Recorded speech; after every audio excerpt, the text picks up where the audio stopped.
క్రీస్తునందు ప్రియ దేవుని బిడ్డలారా, మీ అందరికీ నా వందనాలు. నేను చెప్పబోయేది ఎఫెసీయులకు రాసిన పత్రిక 6వ అధ్యాయం 1 నుంచి 5 వచనాలు.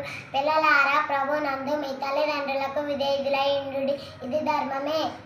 మీకు మేలు కలిగినట్లు మీ తండ్రిని మీ తల్లి సన్మానింపుము, అప్పుడే నీవు భూమి మీద దీర్ఘాయుష్మంతుడు అవుదువు. ఇది వాగ్దానముతో కూడిన ఆజ్ఞలలో మొదటిది. తండ్రులారా, మీ పిల్లలకు కోపం రేపక ప్రభు యొక్క శిక్షలను బోధనలో వారిని పెంచుడి. దాసులారా, యథార్థమైన హృదయం గలవారై భయముతోను వణుకుతోను క్రీస్తుని యొక్క శరీర విషయమై మీ యజమానులైన వారికి విధేయులై ఉండుడి. తల్లిదండ్రులకు చెప్పిన మాట వినాలి, తల్లిదండ్రులకు లోబడాలి, తల్లిదండ్రులకు ఎదురు తిరగకూడదు, పెద్దలని గౌరవించాలి. తల్లిదండ్రులు చెప్పిన మాట వింటే మన ఆయుష్కాలం పెరిగింది. నాకు ఈ వాక్యం నేర్పించిన అన్నకు అక్కకు నా వందనాలు.